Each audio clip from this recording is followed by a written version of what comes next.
Quickie मतलब हो कि लाइक सीधा main course that is a quickie. तो quickies work only when there is a background of sexual tension through the day, like ऐसा सब है. या तो you are not interested and आप अपने पार्टनर के लिए कर रहे हो, that also can end up in a quickie. You love your partner, आपका मूड नहीं है लेकिन ठीक है उसको पसंद आएगा, ही विल बी हैप्पी करके stuff like that. Main sexually ज्यादा कॉन्फिडेंट होते हैं अगर आप लाइक प्रोपोर्शन वाइज देखो, स्टैटिस्टिक्स देखो. Surprisingly for men it is important for the emotional bonding for romance, right? And for female, for ladies, it is important for the physical aspect. What you have to understand is कि जो penis का size होता है it is very variable. तो ऐसा नहीं है कि अगर किसी का relaxed state में अगर छोटा दिखता है उसका erection भी वैसा ही रहेगा. No, it is not true. तो erection में it should be hard, उसकी width होती है and it should be, you should be able to satisfy your partner, you should be able to satisfy yourself. Erection में क्या होता है कि आपका penis is filled with blood which makes it hard, and वो blood वापस नहीं जाता है,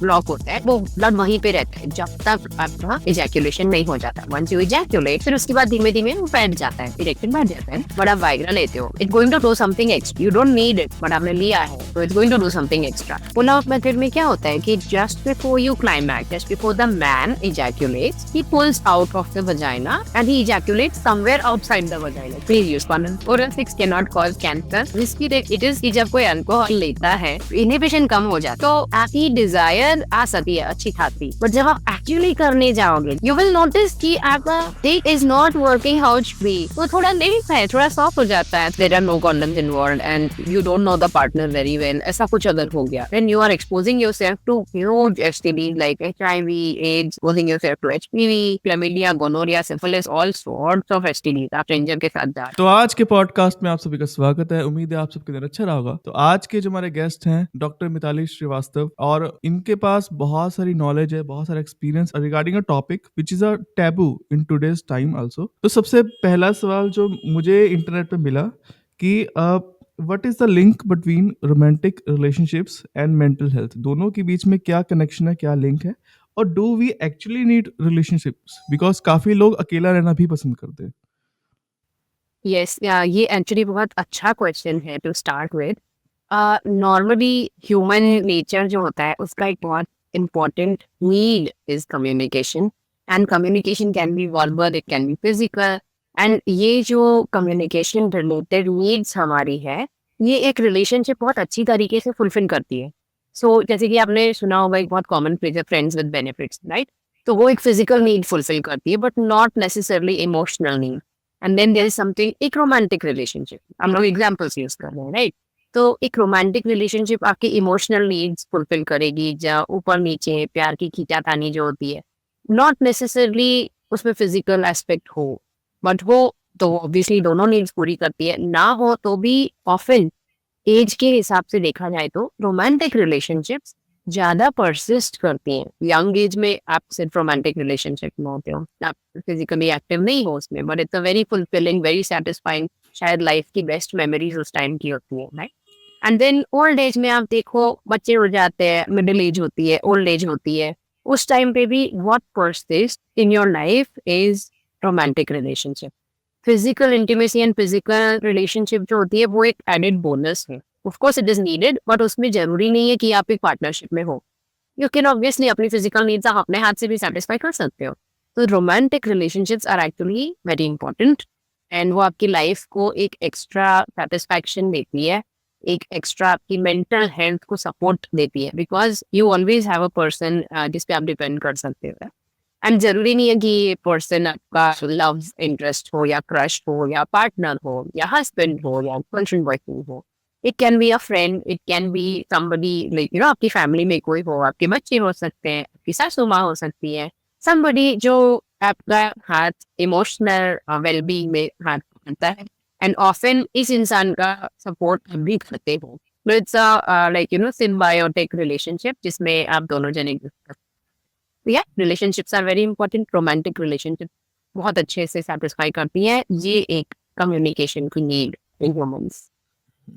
ओके मैम, तो बिफोर द मेन कोर्स और before the intercourse there is a thing called which is foreplay, and काफ़ी लोगों की अलग अलग इमेजिनेशन होते हैं कि foreplay should be like this, और उनके काफ़ी सारे मतलब डिज़ायर्स होते हैं कि स्टार्ट इस तरीके से होगा, मतलब तो डू यू रियली थिंक कि फोर प्ले मैटर्स करता है, या डायरेक्ट आप जंप इंटरकोर्स पे, या डायरेक्ट आप उस मेन कोर्स पे आप जंप कर सकते हो? ओके, मेन कोर्स पे जंप करना इज नॉट इजी पहली बार, बिकॉज कोई भी कपल जो स्टार्ट करता है, जैसे मूवीज में होता है ना, in that way movies are right कि लाइक यू नो पहले मिल रहा है एंड देन लाइक थोड़ा टीजिंग टचिंग हो रही है and then passion and romance and उसके बाद मेन कोर्स आता है।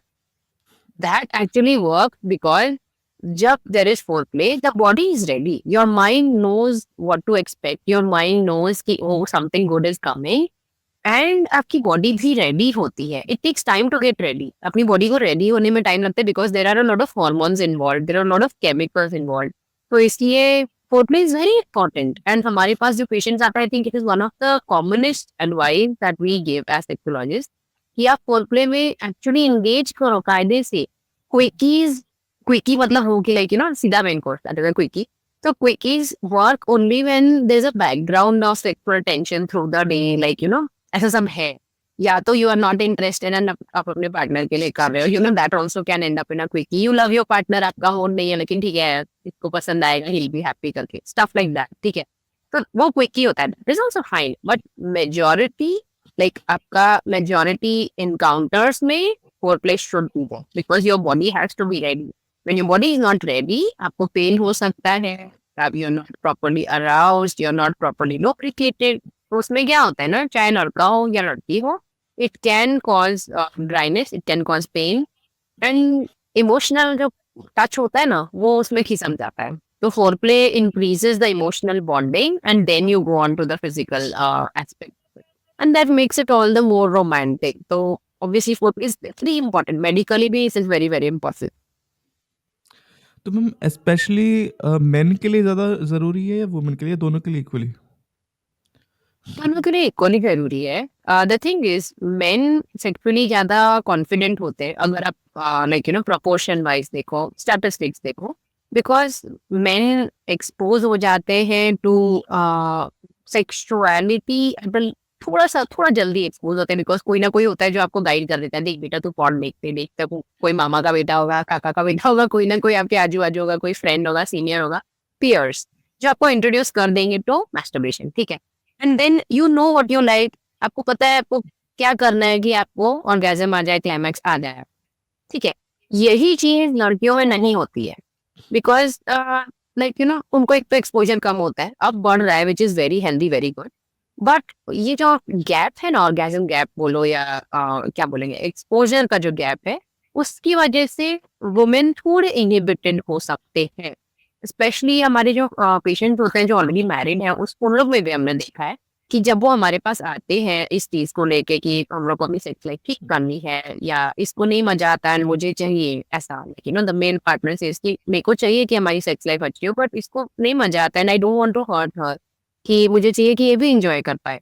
सो एट दैट पॉइंट समझ में आता है कि इसको इनहिबिशन बहुत है, the lady is very inhibited. So that way हम लोग बोलते हैं कि आप फोर्थ प्ले ज्यादा इंट्रोड्यूस करो, आप फोर्थ प्ले ज्यादा एंजॉय करो एंड देन धीमे धीमे like you know it's a process. But या मेल्स एंड फीमेल्स दोनों में फोर्थ प्ले जरूरी है। Surprisingly for men it is important for the emotional bonding, वो romance, right, and for female, for ladies it is important for the physical aspect कि they are properly aroused and turned on and ready and receptive ताकि उनको तकलीफ ना हो। तो like you no दोनों का फंक्शन अलग अलग है, for mails it's the emotional part, for females it's the physical part, but foreplay दोनों में इसीलिए जरूरी है। ओके, तो मैम अब थोड़ा मूव ऑन करते हैं। सबसे इम्पोर्टेंट क्वेश्चन जो सबसे ज़्यादा आदमी पूछते हैं कि do size matter? No, it doesn't matter. Honest and to the point answer कि it actually does not matter. अगर आप अपने penis को या अपने आप अगर आप like you can edit it as you like Mohit, right? अगर अपने बॉडी पार्ट को दूसरे के बॉडी पार्ट से कंपेयर करते हो that is going to cause you problems, ठीक है। सब लोग अलग होते हैं, अपने पैर की साइज एंड इसकी साइज रिलेटेड होती है, नो ऐसा कुछ भी नहीं होता, size is not related. what you have to understand is कि जो पेनिस का साइज होता है इट इज वेरी वेरिएबल। तो ऐसा नहीं है कि अगर किसी का रिलैक्स्ड स्टेट में अगर छोटा दिखता है तो उसका इरेक्शन भी वैसा ही रहेगा, no it is not true. तो इरेक्शन में it should be hard, So उसकी width होती है and it should be, you should be able to satisfy your partner, you should be able to satisfy yourself. The size, the length does not matter. Okay, honest. And दूसरी चीज ये है कि the way कि इसकी size नहीं matter करती है, सेम वे द लेंथ और the depth of the vagina also doesn't matter, both after myth. Like please don't think about your size. आपको थोड़ा भी डाउट है, go get yourself check. सामने से डॉक्टर आपको बोल देगा कि आपकी साइज नॉर्मल है, तुम पहले से बता देना। इट्स वेरी रेयर कि you should be have a micropenis. Micropenis एक मेडिकल कंडीशन, उसमें yes that needs further treatment, but again it is very very rare. And आपको माइक्रोपीनस होगा तो आप by birth clear, like you know very early on वो diagnose हो जाता है, बिकॉज ऑब्वियसली कभी ना कभी आप डॉक्टर के पास जाओगे बचपन में भी। सो शॉर्ट पीनस, छोटी साइज, बिग मिथ। तो जैसे हमने माइक्रो पीनस की बात की, तो उसका रेंज क्या होती है? What is the range of size? मतलब वो आइडेंटिफ़ाई कैसे होता है कि ये माइक्रो पीनस है और ये नॉर्मल मतलब साइज़ है? इट्स एक्चुअली वो रेस के ऊपर डिपेंड करता है, तो वो जब आप एग्जामिन करोगे तो बाकी की बॉडी के साथ कंपेयर करके proportionally it's a very very small पीनस। वो एक कंजेनिटल होता है, लाइक बाय बर्थ होता है वो, तो वो पहले ही डायग्नोज हो जाता है। लाइक यू नो उसका डिपेंड्स ऑन द प्रोपोर्शन। ऐसा रेयर है कि आप कोई अडल्टहुड में जाए एंड उनको पता नहीं है, बिकॉज वो सच में बहुत पहले आइडेंटिफाई हो जाता है।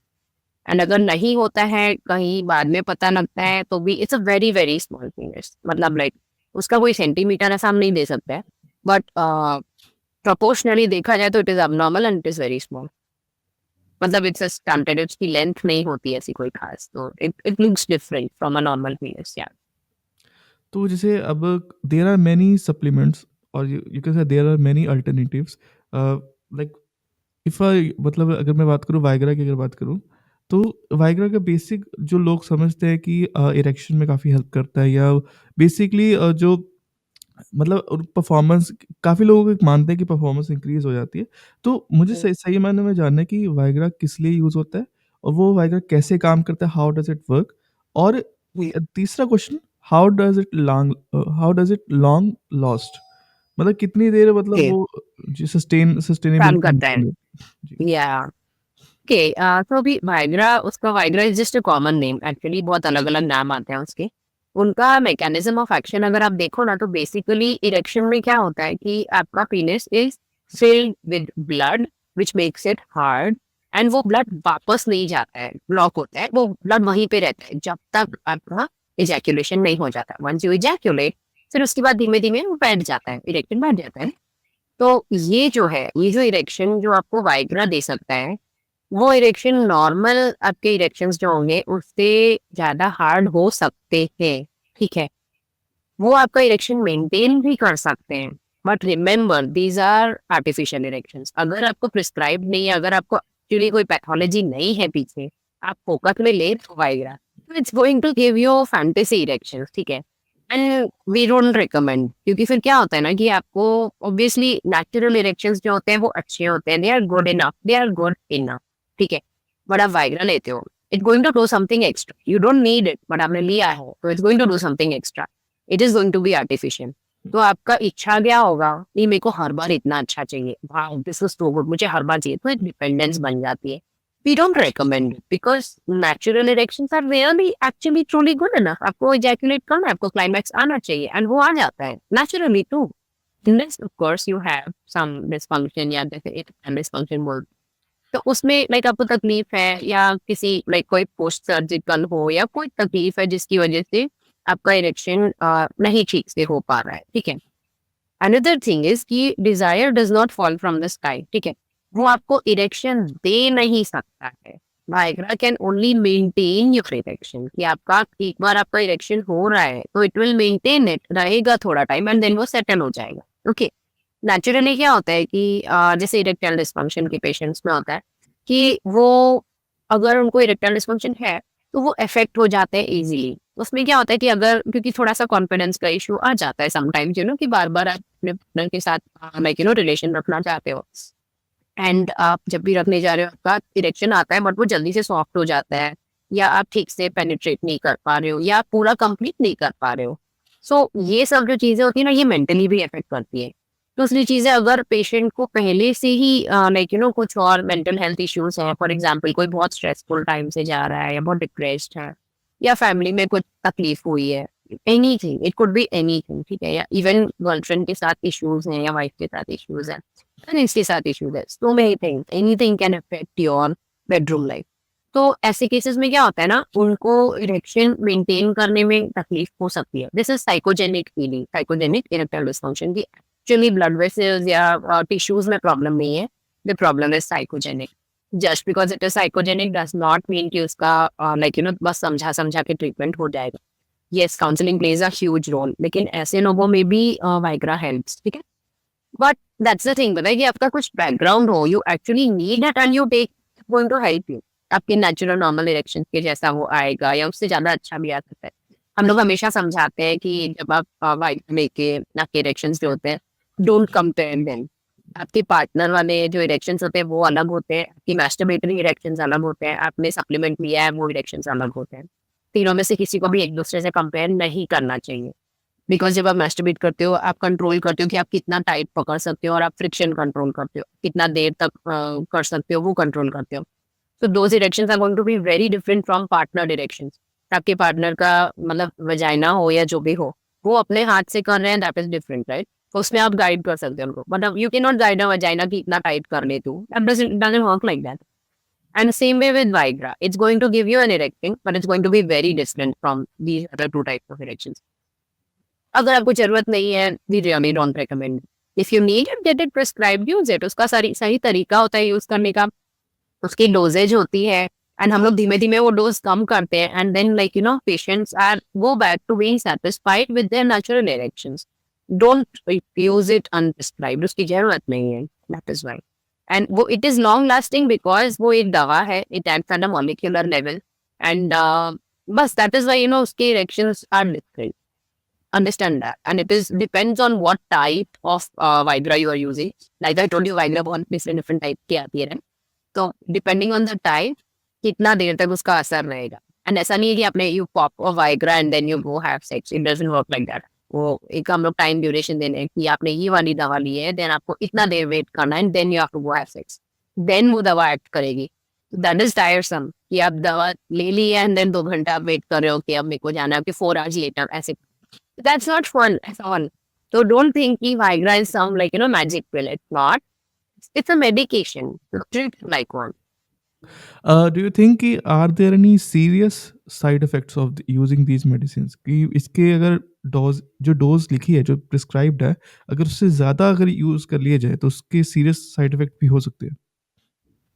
हाँ, उसके सीरियस साइड इफेक्ट्स हो सकते हैं। नंबर 1 साइड इफेक्ट होता है कि एक डिपेंडेंस जो डेवलप हो जाती है। If you don't need it, then उसकी डिपेंडेंस डेवलप होती है, एंड अगर आप सही तरीके से ना लो, you just keep taking it, and then आपको और ज्यादा डोज, और ज्यादा डोज, और ज्यादा डोज में आप लेते जाओगे, बिकॉज आपकी टॉलरेंस बिल्ड हो रही है, राइट।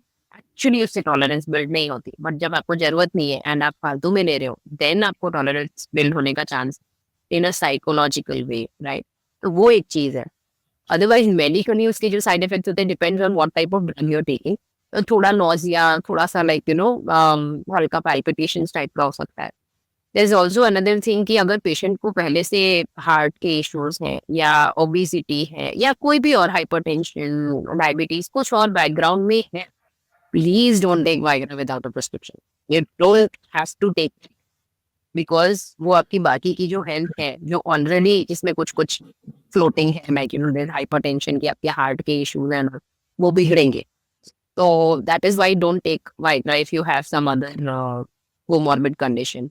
देन आप डॉक्टर के पास जाओ, गेट योरसेल्फ चेक, एंड वो प्रिस्क्राइब करेंगे the right type of Viagra, and take, you can take that, that is fine, ठीक है। If it's prescribed, it's fine, because somebody is looking at your clinical picture and then giving it to you, तो उसमें difference है।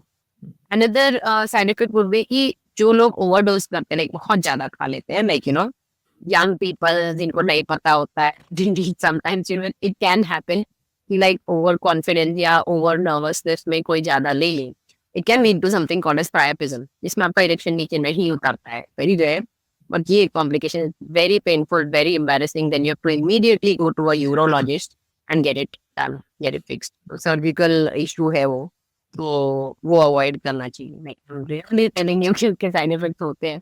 So be careful when you're using Viagra. It's prescribed. Yeah. तो आपको उस time पे हम लोग guide भी करते हैं कि अगर आपको ऐसा ऐसा लगे तो आपको ये करना है, कब को हमको कॉन्टेक्ट करना है and आपको कब डोज कम करनी है.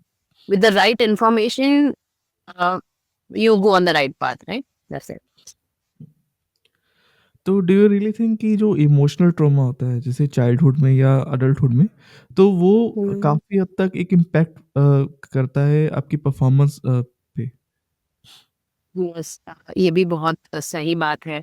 This is not a myth कि बचपन में अगर लाइक बुलिंग रही है जिसमें regarding the size of the penis for example, obviously वो इंसान को एक बचपन से एक इंटरनलाइज्ड कॉम्प्लेक्स हो जाता है about his own size and वो आगे जाके उस चीज को अनलर्न करना होता है.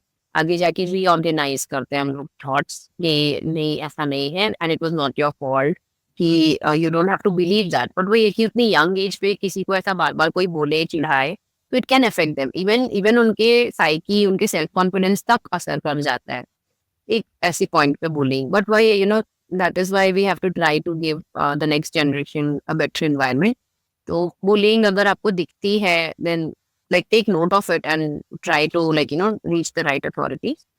Same way अगर किसी का child abuse का history है, major damage like a lot of people with major sexual dysfunction, उनको ठीक करने में बहुत टाइम लगता है and it takes a lot of effort on their part also, it's very difficult.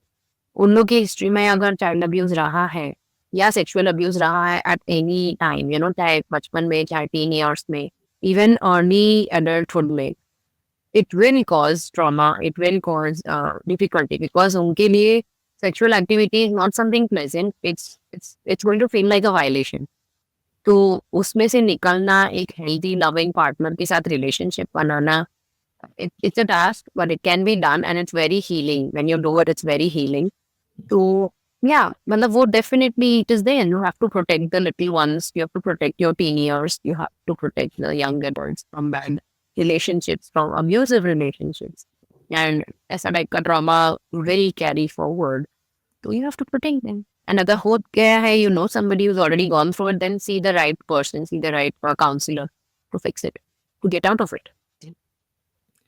तो जो एक there is a method which is known as pull out method, तो डू यू रियली थिंक कि it will work in the long manner, मतलब ये लंबे time तक ज़्यादा देर काम करता है और इसके कोई डू यू थिंक इसके कोई साइड इफ़ेक्ट है? Okay, pull-out method is a type of contraception. Actually, बहुत से लोग क्या करते हैं कि instead of using protection, that is condoms, या instead of using oral contraceptive pills या any other type of family planning या protected sex करने की जगह, they use the pull-out method. Pull-out method में क्या होता है कि just before you climax, just before the man ejaculates, he pulls out of the vagina and he ejaculates somewhere outside the vagina, चाहे बाहर, चाहे टिश्यू में, चाहे wherever. Okay, or on any other body part, but not inside the vagina. That is the pull-out method.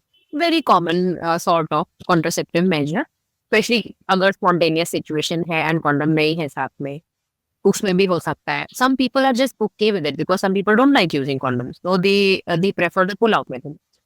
Pull-out method में दो risk होते हैं. एक होता है the risk of pregnancy, obviously, क्योंकि आप अपने क्लाइमैक्स पे कितना भरोसा करोगे, कितना पहले आप बाहर निकल आओगे. You are going to end up without the friction and suddenly आप इजैकुलेट करने की जगह वापस you need to do more stimulation to ejaculate again. वो एक चीज है. तो लोग क्या करते हैं, the timing of pull out is very like बहुत फोटो कट होता है. वो it's a very thin line. तो you can ejaculate somewhere just very near the vagina or just at the entry of the vagina when you're pulling out. And दूसरी चीज pre cow बोलते हैं ना, जिसको जो स्टार्टिंग से लुब्रिकेशन होता है, उसमें भी स्पर्म्स होते हैं, नॉट मेनी बट होते हैं, and they can lead to unplanned accidental pregnancy. दूसरी चीज है बिकॉज पुल आउट मेथड में you are not using a barrier contraceptive, you do expose yourself and your partner to the risk of STDs, sexually transmitted diseases. Best contraception जो हम लोग prefer करते हैं, it is condoms because it protects you from pregnancy and STDs. Pull-out method is okay for married couples, like okay for people जिनको ठीक है बच्चा रह गया तो चलेगा, वो planning या उनका है कि हाँ okay we will have a kid someday in the future. That type of married couple it's okay. Otherwise normal the pull-out method is risky. It is one of the riskier contraceptives, so please use condoms. और also ma'am on Quora I found a question जो मुझे थोड़ा लगा weird, और ये काफ़ी लोगों ने उस पे लाइक भी किया हुआ था कि can oral sex actually cause cancer? No, it cannot it cannot cause cancer. Oral sex cannot cause cancer. Um, in which situation can cancer happen during sexually transmitted diseases? If you've heard of HPV, human papilloma virus, if you've heard of HPV, तो HPV एक ऐसा virus होता है जो genitals में छोटे छोटे wards करता है, ठीक है. So now these warts, they ये सिर्फ वॉर्ड्स रहते हैं, but occasionally they turn pre-cancerous and then they develop into cancer. Anogenital warts होते हैं जो बाद में आगे चल के कैंसर बन सकते हैं. तो अगर ऐसा कुछ टाइप का वार्ड है या एचपीवी इन्फेक्शन है किसी इंसान को, then obviously you have penetrative sex, you have anal sex, you have oral sex, कोई भी टाइप का सेक्स करोगे आप एचपीवी इन्फेक्शन ट्रांसमिट कर लोगे. तो ऐसे केसेस में आप कैंसर नहीं ट्रांसमिट कर रहे हो, आप एक वायरस ट्रांसमिट कर रहे हो जिससे आपको फ्यूचर में कैंसर हो सकता है. It can an absolute myth कि ओरल सेक्स से कैंसर होता है. Not true. एचपीवी से अगर आपको बचना है तो उसका वैक्सीनेशन भी आता है. It is by the HPV vaccine होता है. गार्डासिल की वैक्सीन आती है, इंडियन इंस्टीट्यूट सीरम इंस्टीट्यूट की आती है. You can protect yourself from HPV also. तो जैसे ड्यूरिंग पुबर्टी तो देयर इज़ अ थिंग जो बहुत कॉमन है व्हिच इज़ नाइटफॉल, और मुझे इसकी फ्रीक्वेंसी काउंट जानना है कि how much it it is normal, मतलब कितना नॉर्मल है? ओके. नाइटफॉल या नॉक्टर्नल एमिशंस बोलते हैं, medically they are called nocturnal emissions. It's basically सपने में आपने कुछ इरोटिक देखा एंड इजैकुलेशन सपने में हो गया. It is involuntary, you did not do it, आपका हाथ कुछ नहीं करा था, it just happened automatically. Very common in early puberty in boys, it happens only in boys. Erotic dreams ladies में भी होते हैं, गर्ल्स में भी होते हैं, but obviously the intensity of these dreams is much stronger in boys because of testosterone. And it is very normal. But if you masturbate frequently, आपकी masturbation आपको इच्छा हो रही है and you masturbate, you're not going to get much of nightfall then. ऐसा nightfall होना कोई गलत बात नहीं है. It's just very natural. It's just very very common, very natural. तो नाइटफॉल होने का मतलब ये नहीं है कि आपके विचार गंदे हैं या ऐसा सब नहीं है. It's just like you masturbate when you feel like it. 2 to 3 times a week आप मैस्टरबेट करो. Some people masturbate once a week. Depends on आपका स्टडी शेड्यूल क्या है. Depends on how you are feeling at that moment. कोई दुखी है, upset है, girlfriend से ब्रेकअप हो गया, person is not going to, या तो ऐसा होगा कि बार बार करने का मन करेगा, या तो ऐसा होगा कि एकदम दुखी दुखी या एकदम ही मन नहीं करेगा. Depends on how your mood is. आप अपनी बॉडी की सुनो. Just listen to your body. Masturbate when you want to masturbate. It should not disturb you too much. ऐसा नहीं होना चाहिए कि आप एकदम एडिक्ट हो गए उसके. वो भी एक फैक्टर होता है, राइट.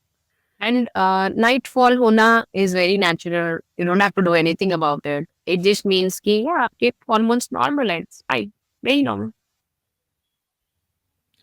तो according to article which I found on internet, और उसके अकॉर्डिंग कि टेस्टोस्टेरोन की डेफिशिएंसी के कारण it can also lead you to erectile dysfunction and loss of facial hair in main.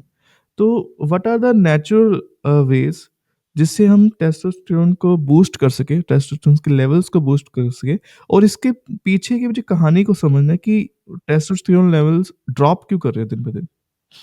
Okay. एक एक चीज आई, बिकॉज हम लोग इस टॉपिक पे हैं, I tell you something interesting कि जो टोटल स्पर्म काउंट होता है ना, जो हम लोग देखते हैं जब लाइक कोई कपल प्लान कर रहा हो बेबी, तो हम लोग स्पर्म टेस्ट कराते हैं ना, सीमेन एनालिसिस कराते हैं. तो जो टोटल स्पर्म काउंट होता है ना, it has been falling worldwide. It has been falling. पहले हम लोग को like it used to be 60 million. अभी अभी देखो तो 10 to 20 का था बीच में रेंज. अब तो 5 तक आ गए. 5 तक भी कॉमन भी दिखता है. 5 to 10, 5 to 15 तक का रेंज भी कॉमन दिखता है. You are suppose to consider it normal.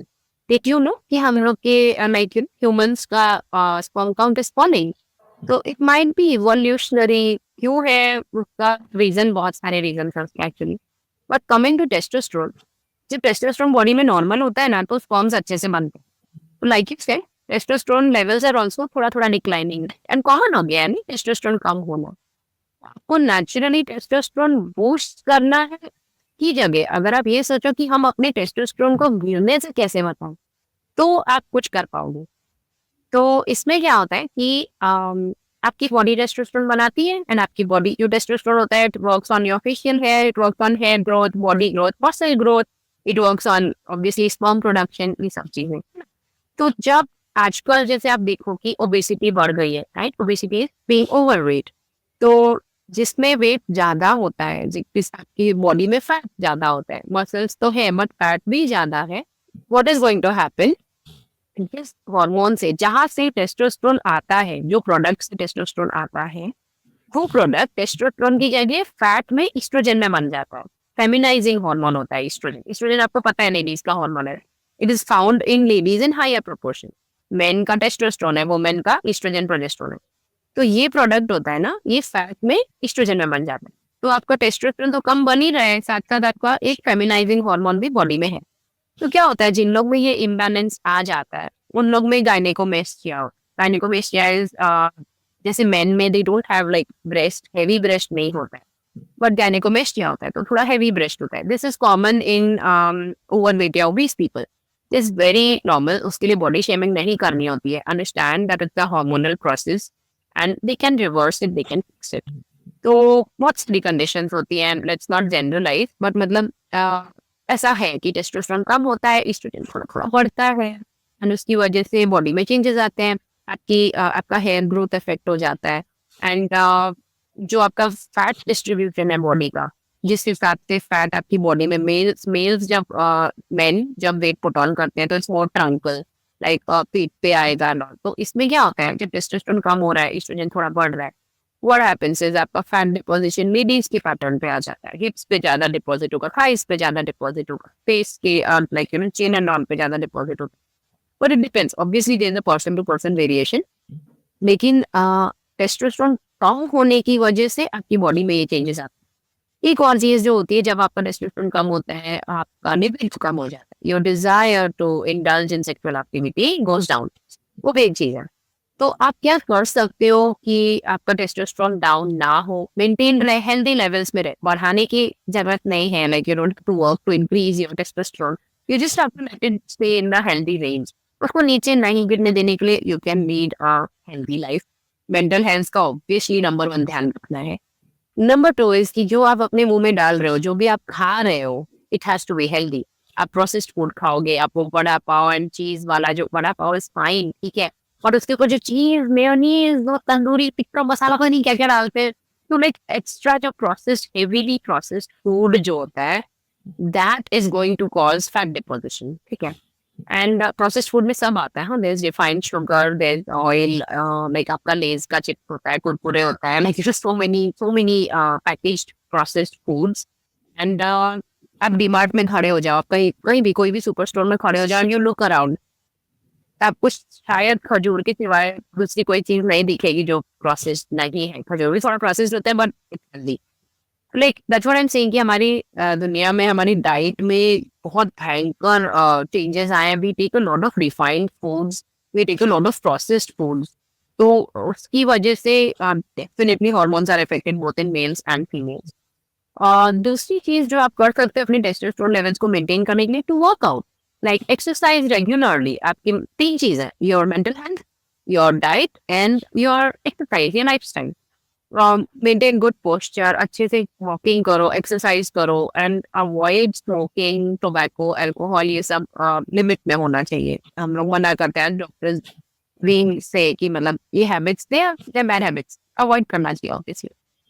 Alcohol occasionally बहुत कम अमाउंट्स में चलता है, but then again you know हम लोग बोलते कि नहीं चलता है, एंड देन पीपल लाइक नहीं जाता, आपने ही बोला था कि चलता है, तो हम लोग अल्कोहल भी मना करते हैं। And from a dry state, like तो गुजरात में बैठे थे, तो ड्राई स्टेट, तो यहाँ पे बच्चों में एटलीस्ट उतनी सारी प्रॉब्लम, अल्कोहल रिलेटेड प्रॉब्लम्स नहीं है।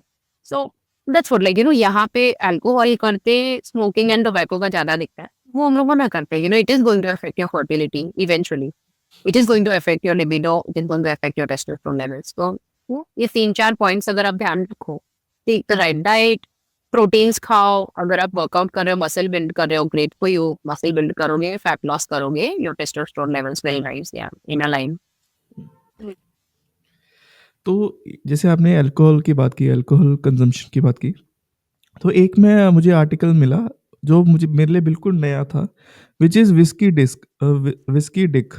कि और देख ये मुझे या काफ़ी कन्विंसिंग, मुझे थोड़ा इंट्रिगिंग लगा ये टॉपिक। और कि हाउ उसमें लगा कि it is a temporary I think dysfunction, कि आपकी जो ब्रेन है वो सिग्नल बंद कर देता है, जो नॉन वाइटल ऑर्गन्स, जितना मुझे समझ में आया। तो मैं थोड़ा इसके बारे में जानना चाहता हूँ, और अल्कोहल किस तरीके से आपका सेक्सुअल फंक्शन पे अफ़ेक्ट करता है, मुझे ये जानना है। Okay, how interesting. व्हिस्की देख एक्चुअली इट इज़ कि जब कोई अल्कोहल लेता है तो उनकी इनहिबिशन कम हो जाता है, सोशल इनहिबिशन कम हो जाता है। That is very well known, right? ज़्यादा हँसी आती है, इनहिबिशन कम हो जाता है, आप अपने क्रश को अप्रोच कर पाते हो। तो जब आप अल्कोहल लेते हो तो आपका एक तरह से बिकॉज़ इनहिबिशंस कम हो गए हैं, आपका कॉन्फिडेंस थोड़ा बूस्ट हो जाता है। आपकी डिज़ायर आ सकती है अच्छी खासी, सेक्सुअल डिज़ायर हो सकती है। बट जब आप एक्चुअली करने जाओगे, जब आप एक्चुअली कोई लाइक पेनिट्रेटिव एक्ट करने जाओगे, या जब आप एक्चुअली सेक्सुअल एक्टिविटी करने जाओगे, यू विल नोटिस कि आपका Dick is not working how it should B. वो थोड़ा लेट है, थोड़ा सॉफ्ट हो जाता है। So it's a temporary transient dysfunction alcohol induced. Because जो रीज़न आपने बताया कि आपकी body like is not focusing on the non-important organs. So, and like, just sustainability la चाहिए रहता है. Venus is not looking for sustainability, right? And that moment. उस समय बस आपका डाइजेशन पे ध्यान होगा, and आपको स्टेबल रखने में ध्यान होगा, like that. अगर बहुत ज्यादा टल्ली हो चुके हो तो obviously even desire and all भी पिक्चर में नहीं आता, बिकॉज आपकी your brain is not working as well. But अगर एक लिमिटेड अमाउंट ऑफ अल्कोहल आपने लिया है तो you are going to feel attracted to people, you are going to feel more desirable about yourself, थोड़ा सा confidence boost and all. जो starting का होता है ना वो, and that will lead you to कि हाँ चलो आज तो कुछ प्लान करते हैं, and then when you go to do the fulfil plan तो पता लगे। So that is a risky day, yeah. तो मुझे थोड़ा-सा जैसे अभी जैसे शराब होगी, सिगरेट होगी, ये सब चीज़ें समझ में आता है। लेकिन इसके एक नेक्स्ट लेवल पे एक और चीज़ आती है, व्हिच इज़ चरस गांजा। तो तो वो ज़्यादा खतरनाक है इन चीज़ों से, या मतलब वो उनका क्या इफ़ेक्ट होता है हमारे सेक्सुअल फंक्शन के ऊपर? ड्रग्स जो रिक्रिएशनल ड्रग्स होते हैं जिनको कभी नहीं लेना चाहिए, प्लीज एक बार भी मत ट्राई करना, जस्ट नेवर एवर ट्राई। उसमें सबसे बड़ा प्रॉब्लम होता है एडिक्शन का, and the mental state that it can give you. उसमें it depends, it's very variable, the sexual part, the sexual aspect of it is very variable. But the problem is कि उसमें आपका brain is not in control, and you can indulge in very risky sexual behavior, what we call risky sexual behavior. So that is why you have to be careful कि आपने अगर drugs लिया हुआ है, you don't know what you're going to do sexually. It's very variable behavior. या तो आपको interest ही नहीं होगा, या तो what if you do something very bad? What if you do it with someone uh, who's non-consenting? A lot of risks, a lot of risks. मतलब हम लोग मना करते हैं, obviously strong no from all medical fraternity कि don't, like just CUT don't indulge in drugs. And उसका मतलब clinically आप रिपोर्ट्स देखो, एविडेंस देखो, तो sexual effect is variable from like depending the type of drug you take, it's variable. और वही है कि मेन प्रॉब्लम उसमें रिस्की बिहेवियर कहा जाता है, तो या वो ध्यान रखो। रिस्की बिहेवियर मतलब in what sense ma'am? Risky behavior could be कि आप एक तो like you look at the context, and in that sort of environment risky behavior can also mean a non-consensual sex. ये आप किसी को नहीं चाहिए and you are forcing yourself upon them. या तो आप उतने कॉन्शियसनेस में नहीं हो कि आप कंसेंट दे पाओ and somebody takes advantage of that, ठीक है? Another thing would be कि you are not aware enough to take protection. It's the normal well informed aware gentle loving sex जो होता है, जिसमें दोनों पार्टीज की डिसीजंस इन्फॉर्म्ड होते हैं। It's not like that. तो उसमें क्या होता है कि like there are no condoms involved and you don't know the partner very well, ऐसा कुछ अगर हो गया, then you are exposing yourself to huge STDs like HIV, AIDS, and exposing yourself to HPV, you're exposing yourself to chlamydia, gonorrhea, syphilis, all sorts of STDs आप stranger के साथ जा रहे हो। if you know somebody, तो भी आपके पास उनके मुंह पे नहीं प्रिंटेड होती है रिपोर्ट कि मेरे को HPV नहीं है या मेरे को गोनोरिया नहीं है, you don't know what they've done, right? तो ट्रस्ट इश्यूज एंड ऑल भी हो जाते हैं फिर आगे जाके, then a lot of self image issues arise later on. तो वो एक चीज है, या तो मैम जैसे कि जिम जो लोग करते हैं, उनके लिए ये चीज़ काफ़ी कॉमन होगी स्टेरॉइड्स। तो स्टेरॉइड्स का हमारी सेक्सुअल हेल्थ के ऊपर क्या असर होता है? स्टेरॉइड्स जो लोग लेते हैं उनका बॉडी बनाने के लिए जो लेते हैं, राइट, स्टेरॉइड्स, आप उसकी बात करो जो जिम जाते हैं, right, sometimes rarely, like not very well known या एस्टैब्लिश कि हाँ मैं स्टेरॉइड्स लेके बॉडी बनाई है, नोबडी सेज दैट। बट जो लोग लेते हैं उन लोग में लिबिडो डाउन हो जाता है। स्टेरॉइड हमारी बॉडी नेचुरली भी बनाती है।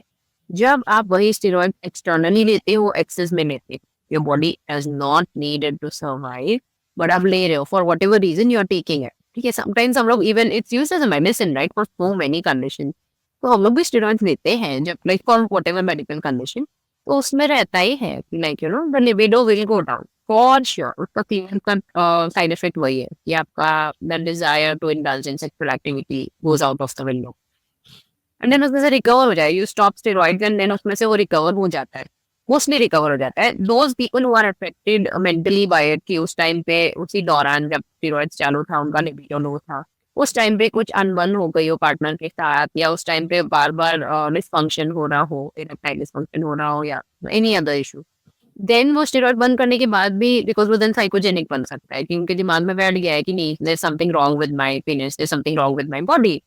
तो वो चीज फिर रिकवर करने में टाइम लग सकता है। बट अदरवाइज स्टेरॉइड्स आप स्टॉप करके उसके थोड़े टाइम में naturally your libido comes back.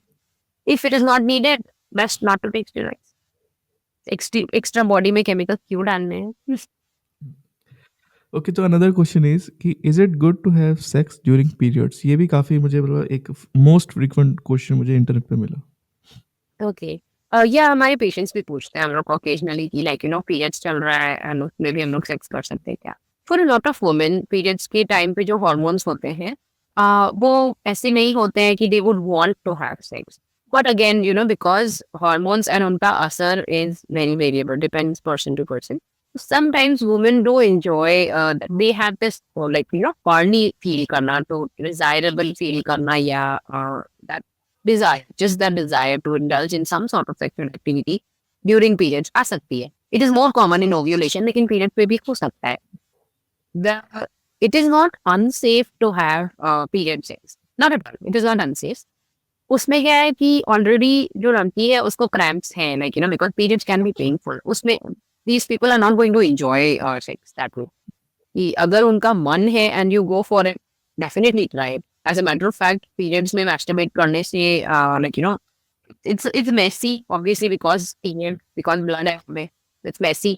तो इवन आप मैस्टरबेट नहीं करते हो, often a lot of people don't masturbate during periods, but period cramps masturbation से रिलीव होते हैं, ऐसा एविडेंस है, ऐसा फाइंडिंग्स है, ऐसी स्टडीज है।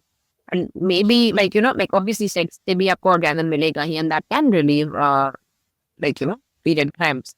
बट वही है कि not always, it can aggravate cramps too. तो इफ यू नो कि आपको ऑर्गेजम करने से आपका पीरियड क्रैम्प्स रिलीव होते हैं and then you want to experiment with period sex, go ahead, it's just messy, nothing else. If it's not painful, it's simply messy और कुछ नहीं।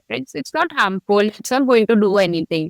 थोड़ा गंदा होगा, that's all। बाकी you prepare for that in advance and then indulge, but it should depend on the girl कि उसको कैसा comfort है, because if it's painful and you have sex in that, not fun।